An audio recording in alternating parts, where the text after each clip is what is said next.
and conscience is true and just. The state's attorney must open the argument. The defendant's attorney may then argue the case. The state's attorney may then reply, and no further argument is permitted by either side. Closing for the state.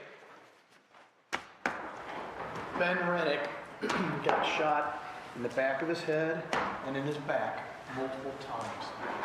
He died, he fell and died as somebody stood over him, shooting him. Whatever Ben's sins as a father, as a husband, as a businessman, I think we can all agree, whatever they are, he did not deserve the death penalty. And Miss Renick, for her crime that she's committed and that I'm asking to find her guilty of, won't get that. Ben Renick won't get to see his children won't get to see him. Ben Renick won't get to see his family. His family won't get to see him. Even though Lindley's going to prison for the rest of her life, she can still have a family. Lynlee and 3 of her co-workers, friends, ex-boyfriends, whatever you want to call them, conspired to kill her husband. 4 people were involved in this conspiracy. Of those 4 people, only one person had a motive to kill Ben. Only one person of those 4 people had a connection to all 4 people. Of those 4 people, only one person, in covering up this crime, listened to the Facebook chatter and social media chatter and decided to help cover up this crime by casting attention and the scent of law enforcement away on the victim's brother. Only one person continues to lie. Of those 4 people, that one person is the defendant, Lynlee Renick. Okay. We may not know for certain whether Michael pulled the trigger or whether she pulled the trigger, but this was her conspiracy. This was her party. This was her plan. And you got to remember, when you sift through the evidence, what she's telling Michael at these private meetings she and Michael are having in the waiting or the spa room and at her house his house when she goes down there without Ashley. That's what Lynlee is telling him. He's not communicating with Rachel or Ashley. What Lynlee is telling Ashley, Michael is not present for. And most importantly, the only time 2 of these co-conspirators are kind of together to hear the same thing is when the 3 women are at the spa smoking a cigarette, and Rachel testified here yesterday, and said, this defendant told her, I'm getting ready to load up with Michael, go out to the snake facility and kill my husband. That's the one person that's on trial today. Nobody else. Now, if you look at the evidence of this plan, it's a pretty well thought out plan. And it's corroborated not only by these different witnesses saying what happened, but if you look at all these text messages, there was a poisoning incident. Now they're going to, well, there's no toxicology report. Well, poisons dilute from your body after a couple of weeks. Objection. They're going to say, objection.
Okay, proceed. I was describing how there was evidence of this poisoning. And we all know from our life experiences what happens after you ingest something, whether it's a beer that night or a drug a couple days before. It slowly dissipates from your body. But the important thing about that is there's these text messages, there's this social media where they're talking about having been poisoned. And if you read them carefully, while Ben is joking with his friend about being poisoned, injected in there based upon all his doubts and concerns about the status of the marriage is a statement that they didn't point out to you, but was on that statement, was maybe your wife poisoned you. Now, you hear all the other text messages, there's financial issues, there's marital issues, there's sex issues, and they all lead up to what day? June 8th. And there's a plan involved. After they failed in trying to poison him, and again, these geniuses didn't come up with a good plan, a smart plan. Any time to kill somebody is not smart, it's not good. But it doesn't have to be a smart plan. It doesn't have to be a good plan. These courthouses, those prisons, they're filled with geniuses like this that do dumb things for dumb reasons and for a lot less money. But that's what they did here. And they orchestrated a pretty elaborate plan. We're going to have a date night, have a babysitter up. And this is all about alibi for them and for Lindley. We're going to have a babysitter ready to go. And I'm going to fake a headache in that morning. And we're going to drive out there and kill Ben and come back. And when he doesn't pick up the kids, the school's going to call me in Columbia. And I'm going to have an alibi. And I'm going to rush home and be the surprised, scared wife about what happened to my darling husband who, to quote her text that day, I fucking love so much. And I can't wait to go on date night with you. That was the plan. It's a pretty darn elaborate plan. And the text messages are all there to establish that plan. Even Miss Renick at one point acknowledged, when I read those text messages to her, she said, well, that's not my story. I said, I know it's not your story, but is it a reasonable interpretation that some of us would believe that that is bolstering and evidence consistent with this conspiracy that the state is proving? And she acknowledged it was. But if we're trying to decide whether Ms. Renick these individuals are telling the truth, remember when we were up in Clay County, you all promised me, and I asked you to consider the fact that they were getting deals, whether they should get whether you automatically disbelieve them because of that. And you all said you'd consider all the evidence, and I appreciate that. Everything these witnesses said was essentially backed up by evidence in this case, and your life experience of how people would react. Ms. Renick, none of what she said is bolstered or backed up by any life experience. She knows her husband has been in a shed with a man, and she doesn't know the number, but a number of rounds have been fired off in a weapon. And she says she's so traumatized by that and how Humphrey acts that she's scared and concerned. But it doesn't dawn on her to call 911 at any point in time until she sees a dead body. It doesn't dawn on her even when she sends text, Ben, I'm getting worried, to call 911. She has time for the lover, but not for 911. And more importantly, it doesn't dawn, what she does, not call 911, she's busy making her alibi stronger. She's texting the babysitter, hey, I'm going to be a little late. She's dealing with the school. And she's sending text messages to Michael Humphrey as the two of them discuss as if he had just gotten a massage that day. And he's coming back tomorrow. Now, she would have you believe one of the most unbelievable stories I've ever heard. And that is, he's not coming back for a massage. I want to question him about those bullets. And you know what? If those bullets were target practice at a snake, or one got loose and he shot it to save Ben's life, you know who would be calling Lynlee since she left the facility? Is Ben. Ben would be calling her saying, hey honey, did he tell you what happened? None of that happened. And she didn't even think anything about it. Well, she thought about it. but she decided she's going to stick with her alibi and invite this guy who just let go a bunch of rounds in her shed with her husband, the father of his children, her children, that she doesn't want to die. She's going to invite that fellow back the next day to talk things over. Ladies and gentlemen, she is the only one that can stand to benefit from this crime. Rachel, Ashley, Michael, they don't care if he's dead. And there's been no reason given and no explanation given as to why Michael would just pull a gun out of midair and just start shooting this guy. Unless he was expecting some compensation from Lindley, as he talked about. Lindley would have you believe she just asked him as a favor, he was happy to do this favor, and when he showed up, he decided to kill this guy. When in fact, she says he counseled her about how he had just gone through something like this. Now, Michael told you Lindley pulled the trigger. Rachel told you two different stories about what Lindley told her about what happened in there. All three of those stories are the same, except for one of them, Lindley, the first one, says Michael is the one that pulled the trigger. All of them are the same. Michael's story, both of Lindley's stories. And the story is when we get there, we get out, we walk in, everything's normal. Lindley's got a gun, or there's a gun, and he gets shot. And we leave. Lindley's first story is Michael did it. A week or so later, she tells Ashley, I couldn't believe I could do it, I did it. There's been no refutation of that. Rachel Hunt was with Lindley. No reason for any animus has been described as why Rachel Hunt wants Lindley convicted of murder. Because that's what these individuals are doing. They're helping us and law enforcement and you convict Lindley of murder in the first degree. There's been no showing that these people got together and conspired to convict Lindley of murder in the first degree. No showing whatsoever. Lindley had every opportunity to tell anybody what really happened. And I could have kept asking her questions and asking her questions, but I think we had all heard enough. We know that when justice seekers, the police, were investigating this case and looking into who committed this crime, she knew, or her version is she knew. That's her version. She knew who committed this crime according to her, and she didn't tell a soul.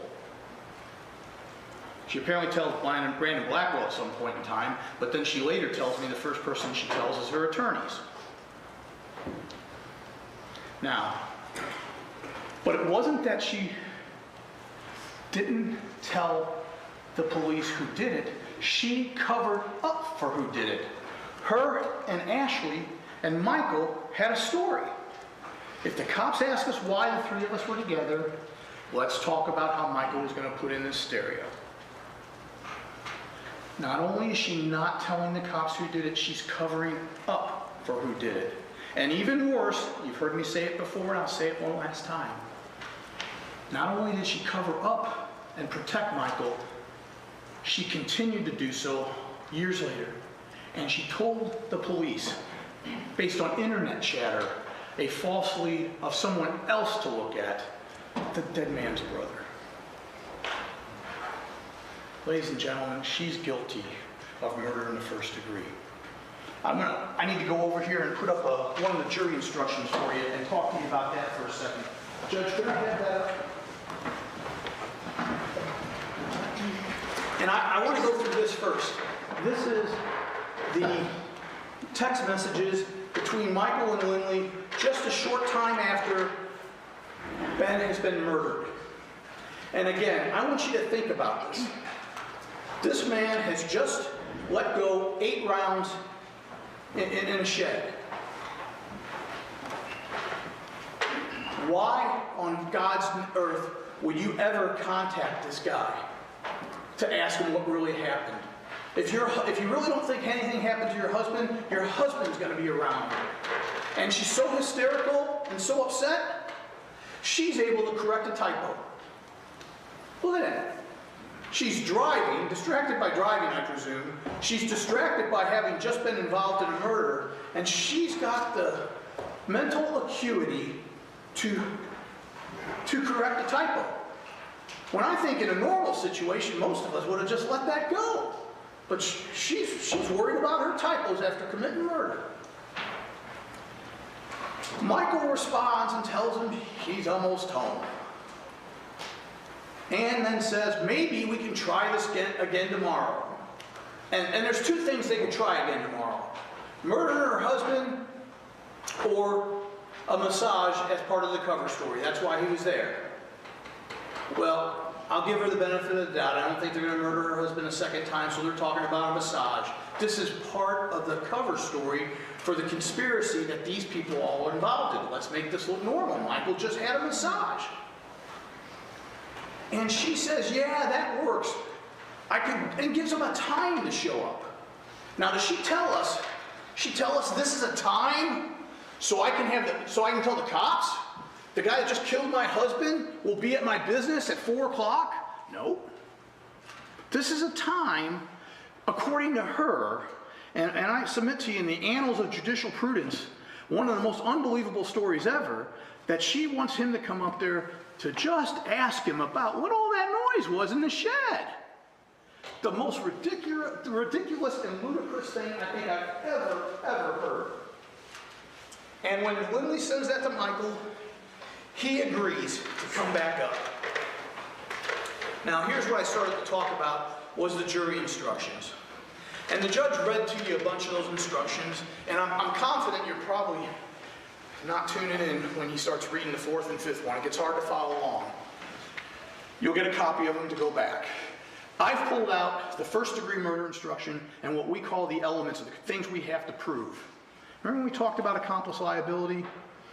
If you help somebody commit a crime, you can be involved. So I think it's clear, and I'll admit to you, we all know Ben got killed. We all know there was a murder. The only question is this, is who pulled the trigger? And you'll see, it doesn't matter which one of these individuals pulled the trigger. If one of them pulled the trigger, if as a result Ben died, and if as a result they deliberated, murder in the first degree has occurred. The question is whether Lindley is also guilty if you believe Michael did one of those elements. Well, if he did one of those elements, if he pulled the trigger, it's because she's asking him to be there as a hitman, as Ashley and Michael told you. She's offering to compensate him if he does this. Okay? If she did it all, and there's evidence to support that, she's also guilty of murder in the first degree. But let's take a look at the legal language, if we could. What this says is, as to count 1, and again, I cut off some language that is just kind of boilerplate language that isn't actually things the state has to prove. But as to count 1, if you find beyond a reasonable doubt that on June 8th, 2017, in the state of Missouri, the defendant or Michael Humphrey caused the death of Ben Renick by shooting him. We can all agree that happened. One of them shot him. The state has proven that. The defense concedes it. They said Michael did it. Second, that the defendant or Michael Humphrey knew or was aware that his or her conduct was practically certain to cause the death of Ben Renick. Well, if you shoot a guy 4 times in the back, and as the defense said, stand over him while he's on the ground and put a gun next to his head so close that it may be a contact wound, you're practically certain to have killed him. Third, the defendant or Michael Humphrey did so after deliberation. And deliberation means cool reflection upon the matter for any length of time, no matter how brief. And when it comes to deliberation, there is all kinds of deliberation and planning. It means planning, forethought. They're in a car for at least 45 minutes on the way out there. They've talked about this for a couple weeks. The purpose of going to get Michael was to get a hitman, to get a gun. This is pre-planned. And not only was what happened pre-planned, the cover-up was pre-planned in ways we have not seen, with all these fake text messages about massages and I haven't even mentioned the ones to Ben. Ben's dead. She knows something. She knows he's dead. She wants you to believe she didn't know what happened, but knowing she knows he's dead and sending him, hey, love, I'm going to be a little late. He's dead. And if he's not dead, her story doesn't make sense because she's worried and concerned about her husband. Heard 8 rounds go off and he may be dead or dying, and she's sending him a text message that says, hey, love, I'll be late. Why not send, if you're really going to send one to him and not call, or not call 911, the text message is going to be, hey, get back to me. I need to know what those gunshots were. Right? Now, but with this, there's one more element that has absolutely nothing to do with this crime. It deals with our juveniles, and it's if the defendant is has to be over 18 years of age to be guilty of murder in the first degree. We've proven that. You were instructed that if we've proven all those, murder in the first degree has occurred. And again, the issue is whether Lynlee did this by herself or with Michael's help. And we know it was her plan. We know she offered Michael money, so if he did it, she definitely, for the purpose of promoting or furthering Ben, aided or encouraged Michael in causing the death of Ben. If she's offering him money, encouraging him, that's it. If she's done it all herself, she's guilty of murder in the first degree. Ladies and gentlemen, it's not fun being a jury. You have to look at all the evidence, and I've summarized some of it for you. The defense will get a chance to summarize it and talk to you and argue about it too. But I ask you to pay close attention and don't get sucked in by what I sometimes call the confusion illusion. Remember what the evidence was, not what the defense wants it to be. And I'll give you an example. We heard the defense attorney get up and talk about an opening statement how Lynlee Renick never had a gun in her hand, never once. And the very first witness they called, her babysitter, yeah, she's got all over her Facebook target practice photos. Not a big thing, it doesn't mean she got target practice, but that's an example of the evidence not being what the defense says. A bigger example was Miss Renick herself. She knows what those life insurance policies are. She knows a trooper wrote a report that wasn't clear. But the expert was here and told you exactly who gets this money. Okay? And the issue isn't whether she got the money or the money from the snakes or whether the business was closed because Ben was tightening the bricks in 3 months. The issue is on the date of the murder. Was she worried about those things? Was she thinking about the money? Did she think she was going to get it? Did she think she was going to get it from Robin and Leonard? Or did he pull back and not pay it all once Ben was dead? Ladies and gentlemen, it's not that she got it, it's what she thought. And her own employee, Lindsay Kerber, works for her, sat here and told her and you that life insurance policy went directly to her. It wasn't part of any trust. And they want you to go, oh, well, you know, the trooper said something else. Well, the trooper's not an expert on life insurance. Lindsay Kerber is. Don't be fooled by what they want you to believe the evidence is. Remember what it actually was. There's another charge in addition to first-degree murder. It's armed criminal action. And what that means is, in Missouri, if you commit a crime and you use a deadly weapon, a gun, you're guilty of the crime and you're guilty of armed criminal action for using the gun. There's an instruction that says, hey, if you found them guilty and one or other used the gun, she's guilty of armed criminal action. Somebody used a gun out there. I submit to you it was Lynlee, but even if it was Michael, the evidence proves she's guilty beyond a reasonable doubt. I'm asking you, Ms. King is asking you, and the Renick family is asking that you find her guilty of murder in the first degree and armed criminal action. Thank you, Your Honor. Thank you for Mr. Hess.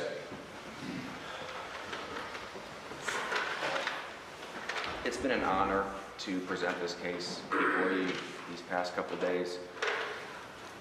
And I'm not going to scream and yell. I don't have the energy. But Lynlee Renick is a good person who, in a moment of indescribable trauma, made poor decisions. I think it's the job of every attorney to interpret for you, for a jury, all the evidence, not just